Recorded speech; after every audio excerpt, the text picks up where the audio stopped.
Hello and welcome to Digital Marketing with Helfen and Kristian. We're partners in one of Europe's biggest independent marketing agencies with around 350 colleagues across 10 countries, 5 countries and 10 offices. And we really love talking about digital marketing, which is why we've made the show. So, Kristian, what's the topic of today's episode? Today's topic is a big one.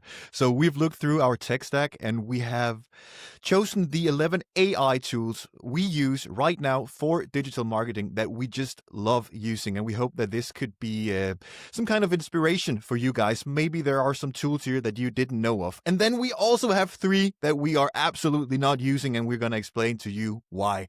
So let's jump straight into it. This is just another way of saying... Yeah, this is just another way of saying we spend an ungodly amount of money on software in Obsidian. So the least we can do is getting an episode like this out of it. So I'll be happy to jump in with the first one. So I'll start with the AI tool that I'm actually using the most of all of the tools on this list.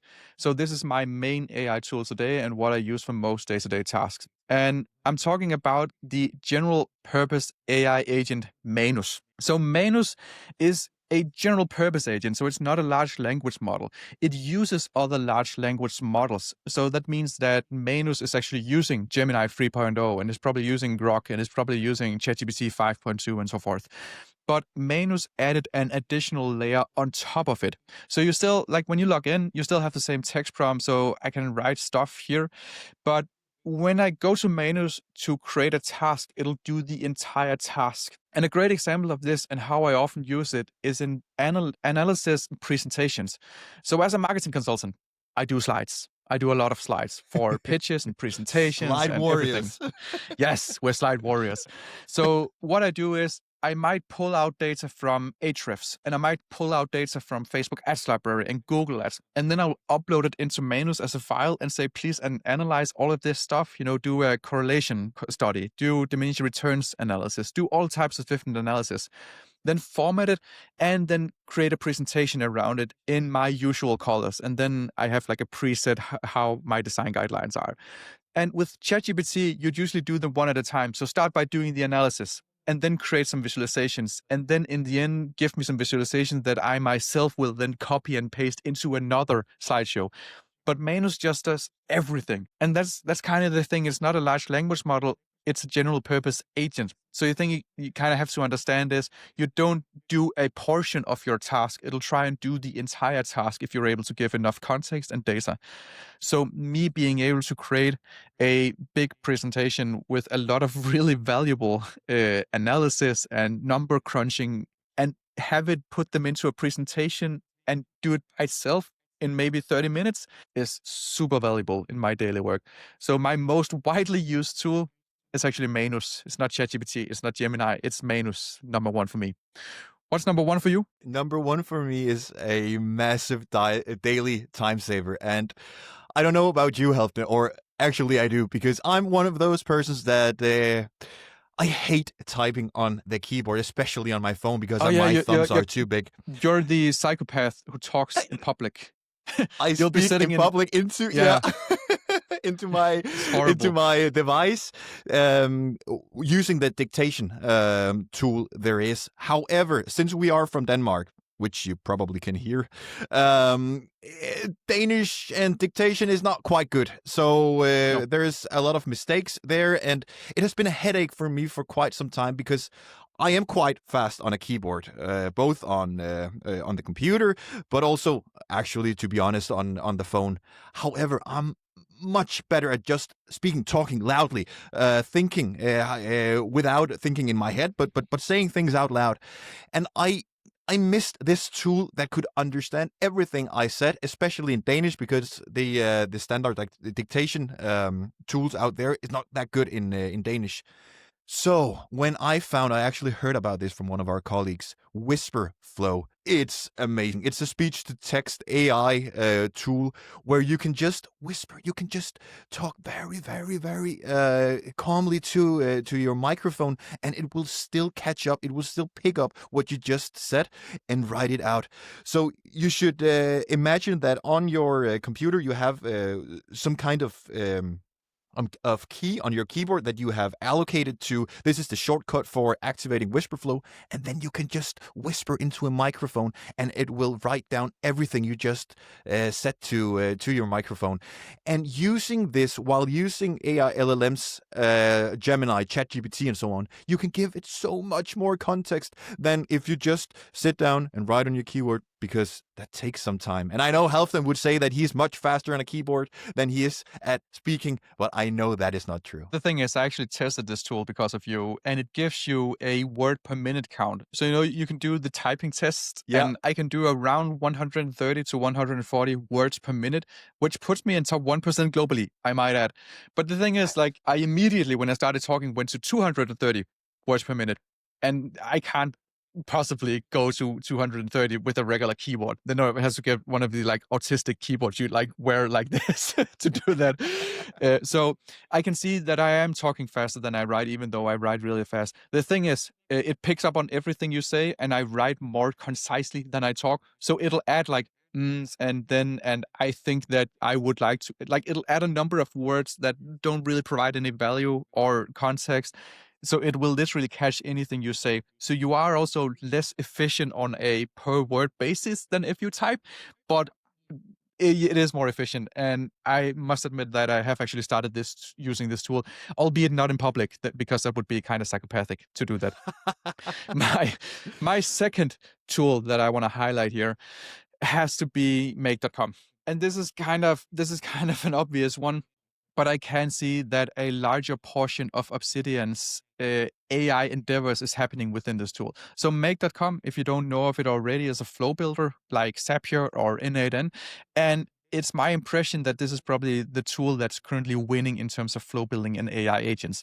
So on make.com, you're able to create sequences and AI agents that will automate stuff for you. And we do this both in our own operations, and we do this for clients a lot as well. So we have a make.com account, and our clients have their own make.com account. We currently use around 1 million credits per month. Is that a lot? Probably a lot of companies using more than we do, but it's still quite a few. At least I can tell from our bill, which is ever increasing month by month. But it's actually a good thing. Like, the time our make.com bill starts decreasing, that's a really bad signal. Like, that's a really poor thing, because that would mean we would be using AI less. But we're using this for a lot of different stuff. And an example is actually the podcast we have in Danish, because every time we publish our podcast in Danish, we have a make.com workflow that listens on the RSS feed, takes the episode, transcribes the episode, writes 3 different blog posts automatically, and then publishes them on WordPress. And that happens within 2 minutes of us publishing an episode. And this is an example of a thing that we would have done manually in the past. But we can do this automatically. And I have to admit, ChatGPT 5.2 is a better writer than me. It's more consistent. It's much cheaper. It'll get up and do it at 6:02 a.m. every single time. I might not. So it's better in every way, cheaper and automated. And we love doing this type of stuff. And it's also a product we serve to our customers when we do programmatic SEO, or we try to implement AI for them. So make.com is kind of the backend on which we produce a lot of the AI stuff and workflows we do. So on a list of the most widely used AI tools, I have to put make.com really high up on that list as well. And what if some of the viewers out there are thinking about, okay, I've heard about make.com before. I've also heard about n8n.com. Yes. Which one should I start out with? What's your recommendation here? Yeah, if you like to code, if you know if you develop JavaScript and JSON and you think React SPAs are cool, and you're the type of person who reads the documentation, and like, if you're that type of person, you'll find N8N to be more customizable and flexible. If you're a regular guy, just use make.com. It's kind of like, do you like WordPress? If you like WordPress because everybody else uses it, all of the problems have been solved already, and there are like finished plugins for everything. Make.com is awesome. If you like to build your own backend because it gives you like a creative thrill, please use N8N, and the rest of us won't. So if you're in doubt, just use make.com because everyone else does, and it's just the easiest. Okay, let's jump to the next tool. So I have been using Gemini a lot lately for a lot of the different things, but especially their Canvas tool, their what could you call it? Their vibe coding tool. I love it's like the playground. Actually, the playground. And I don't know how to create code and web apps and so on, but I know what I want to see, and I can explain it quite good. And I think Gemini Canvas is one of the best tools to use if you want to vibe code some small tools. And I have actually a small example here. So what I've created with Gemini Canvas is a small landing page detector.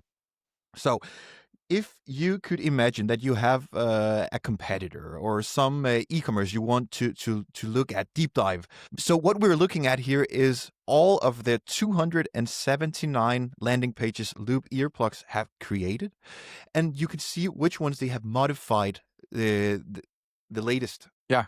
And I think Loop earplugs is really a great example of this because Loop earplugs are masters at creating customized landing pages. I remember they made one which was specifically to parents, so like earplugs for parents. And the reason why I remember this is I got it on Meta and I actually bought the product afterwards. So seeing the most recently updated landing pages gives you an idea of what they're currently focusing on. And this is a tool you made like by just vibing and prompting into Gemini, right? It was like 3 or 4 prompts, and it took me Yeah. 10 minutes because you could just explain what you want to see, and then it will create the app for you. And you can see in here all of the code that goes into this, and I have no idea what this is. No, you don't understand this. This could say anything. Not you have no at idea. all. I have no idea. And on this topic, I want to bring up the next tool, which is going to be probably the most widely known vibe coding tool. So I'm going to bring up Lovable.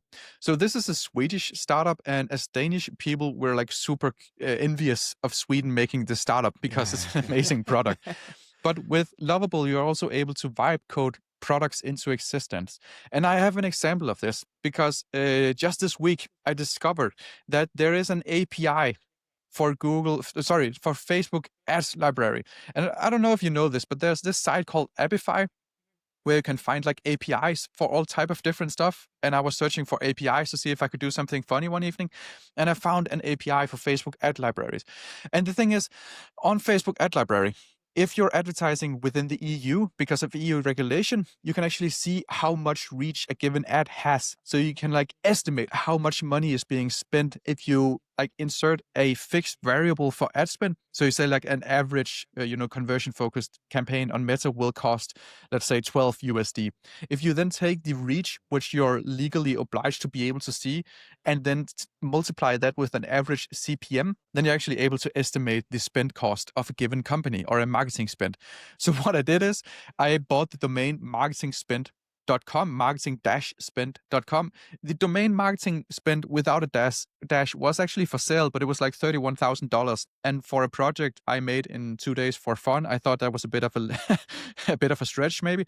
So I bought marketing dash spend for 10 USD. Then I created this site where you can enter any company, and then using this API, it'll take out their like reach data. And if we do it for Obsidian Denmark here, we can see that based on our reach with the currently active ads, we've spent $516 in the last 30 days. And this number is too low, but that's because we paused a number of ads over Christmas because it doesn't make sense to run them here, and it only shows on active ads. So it works better in periods that are not like holiday season because you have more fluctuation in your ad spend. But still, you can actually pull out the 16 active ads we have and then see how much money have been spent on them by multiplying an estimated CPM cost. Then I can also see what are the top performing ads based on reach, based on runtime, highest spend for the last week. I can also see landing pages sort of similar to what you showed before. I can see the ads that have been ranked by reach down here. And this is a tool that I made in 2 days worth of prompting second screening while I was doing my main work. So I was like prompting and then it replied within 5 minutes. And then 20 minutes later, I would reply something. So it was actually kind of slow compared to how fast you can do this.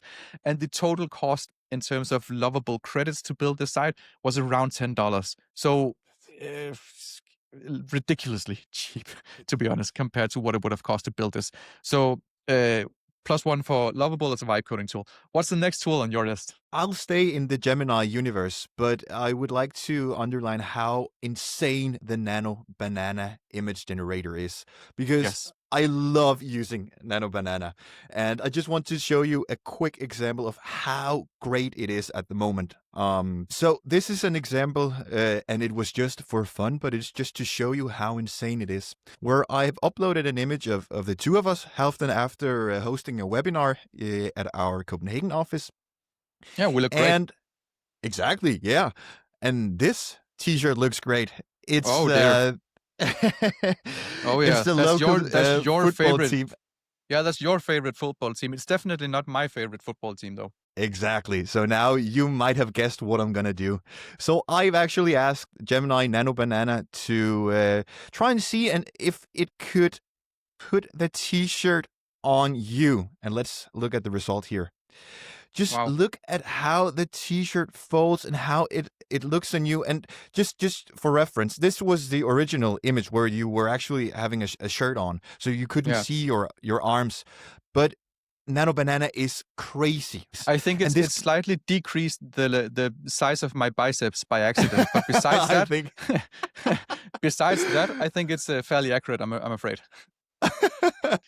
I thought it was quite generous, but well, Oh, that's just me. oh, okay, but yeah, but try to see all the use cases with this. If you are running an e-commerce with as a fashion brand, and you're going out and having these shoots, and they cost a lot of money, and you have to have the models there and so on. One shoot could be like the foundation for like months and months of content. Like yeah, that exactly. sole shoot, you can just continually repurpose and remix the same content because of AI. It'll like draw down the production cost so much. It's incredible. I can give a similar example where I used it for a creative just recently. So in this case, I saw this Wikipedia entry for a word called paraprostokian, which is an amazing phrase where one example could be if I could just say a few words, I'd be a better public speaker. So it's kind of like these short sentences that makes you like think for a second. So paraprostokian. I saw this on Twitter and I thought it was amazing. But then I thought the reason why I think this is amazing is that it says like from Wikipedia, the free encyclopedia. So it's immediately credible and trustworthy because it has a Wikipedia page. And because I'm a marketer, I instantly wanted to abuse this trustworthiness. So what I did was I had Gemini actually create a prompt. So I'm saying here in Danish, I want to make an ad for my design as a service.dk. So this is like our service where we have unlimited design for a fixed price that will look like a native Wikipedia page. And I actually ask Gemini to create the prompt for me because I know that Gemini is better at prompting than I am. So I actually also asked to make a JSON prompt because I know it's good with that. And then over here, I have the actual, like, then I posted the prompt here and it made this creative. And this exact creative, which shows design as a service as a Wikipedia page in Danish, is currently running on our Facebook ads account. And it's the best campaign that we're currently running, which is kind of amazing, I think, which you can actually also see if you go to my marketing-spend.com and you go to design as a service, you'll see that this ad is right here. So you can see it's currently running. But Gemini was able to make this in like 2 minutes, and I had it made it in German afterwards for our German equivalent, which is called flat rate design. So just like a few short prompts, and it made something that I previously would have had to send to a design team, and then they would have to make it, but they'd have to go to work first. So it would probably take some time or some days before I actually got it. Like being able to unleash that kind of creativity and immediately test whether something is working or not with AI, like literally 5 minutes from idea to execution, then post it on Facebook. And currently it's the ad we have with the highest click-through rate on our Facebook ads account for this specific campaign. I just think that's amazing. What's your next AI tool? So my next AI tool is Perplexity Comet. So for those Oh, of you love it. that don't know what that is, it's an AI browser. And what does that mean? And I think the easiest is to actually show you. So right now I'm in Perplexity Comet, and as you can see here, it just looks exactly like a standard browser, just if you were on Google Chrome. Yeah. The thing is that you out here are actually able to press on Assistant, and then you'll see this ChatGPT, Perplexity, Gemini, LLM, the typical chat window opening up. And now this is where it gets fun, because let's just take an example here. Let's say that we have an example of a Reddit thread. I am just browsing the Reddit subreddit e-commerce, and we have some thread here. In here, I wanted to summarize it. So, and it was actually one of the standard prompts down here, summarize the thread, and then it starts working. And while it does this, we could try to open up a new tab here and just go into Google Slides, just as an example. And we could ask it to take over my browser and find a flight from Copenhagen to Amsterdam in January. And then it will start, as you can see here, this blue light indicating that it's actually taken over my browser and trying to resonate to how do we figure this task out. And as you can see here, it already knows that Copenhagen is the city I'm going to depart from, and it's typing in Amsterdam and so on. And while it's working here, I can go back and I can read through the summary it has made of this thread with, I think it was 18 comments. This is just, it's a new world opening up here when you get good at using this AI browser. And my biggest recommendation to you is to start using it. Just start, because you'll see so many small daily tasks that you can, both automate, but also just go through much quicker than you would when you're doing everything, as in your normal pace. Yeah, and I think you might experience a few tasks where this is not actually possible. And the thing you have to remember here is that AI is never going to be as bad as it is right now. Like every day from now, AI is going to be a little bit better.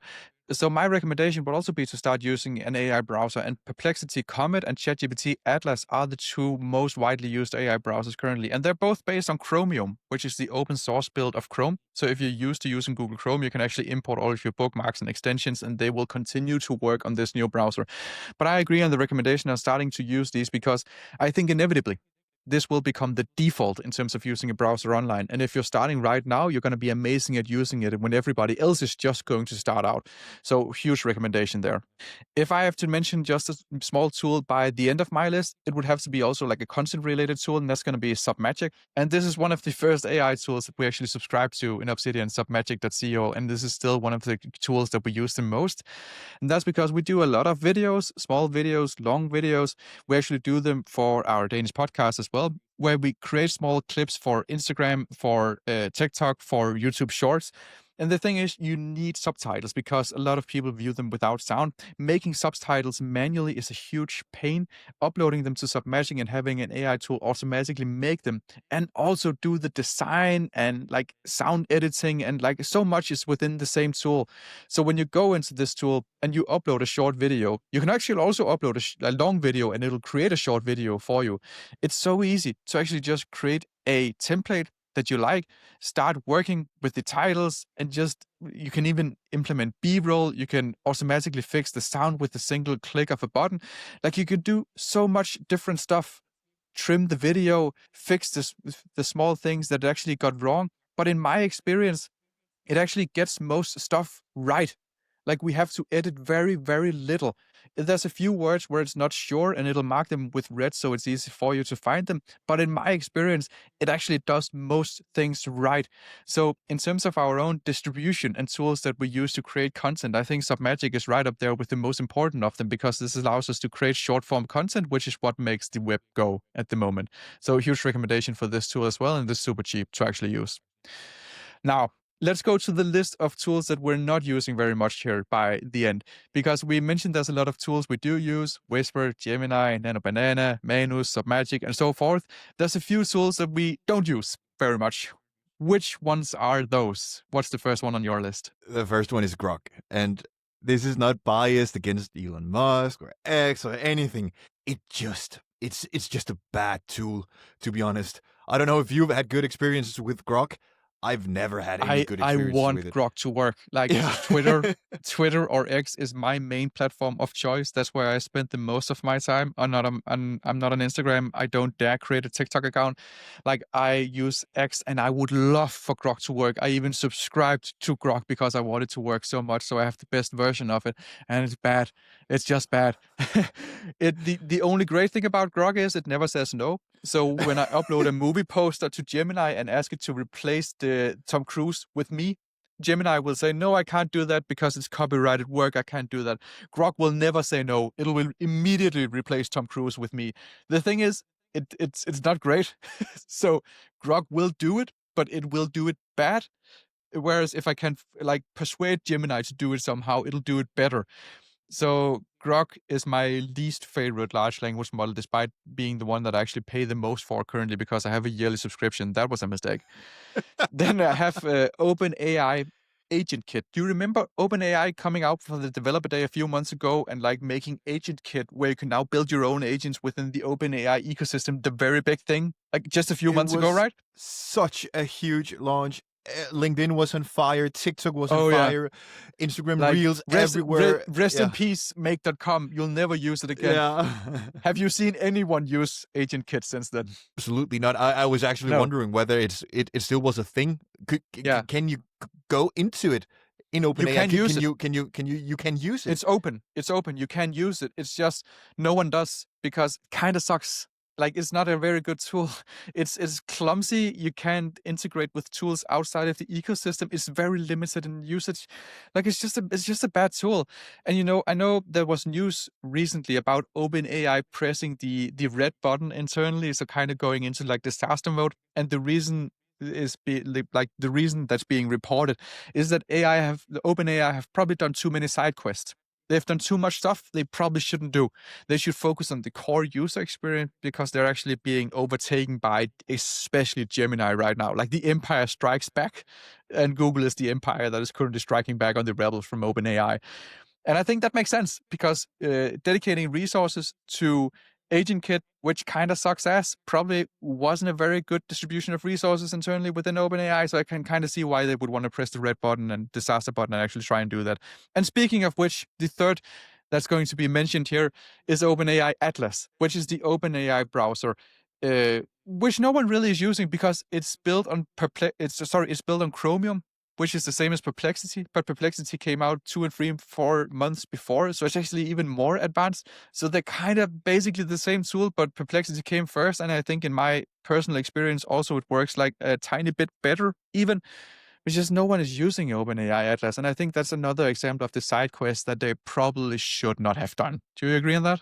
I totally agree. From my perspective, Perplexity Comet is so much better than the Yeah. OpenAI Atlas, and from the outside, more or less the same. But when you start giving it tasks, start giving it different types of just a chat interface, it's just.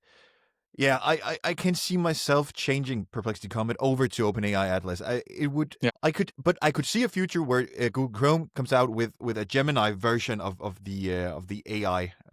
Oh yeah, uh, I'd use that immediately. Exactly. With that being said, that was our episode for today. We hope you enjoyed it. If you have a comment on how we can make this better, please post it on YouTube or Spotify. We'd love to read it. And if you stayed with us until the very end, thank you so much for watching. We're super happy about it. See you in the next episode.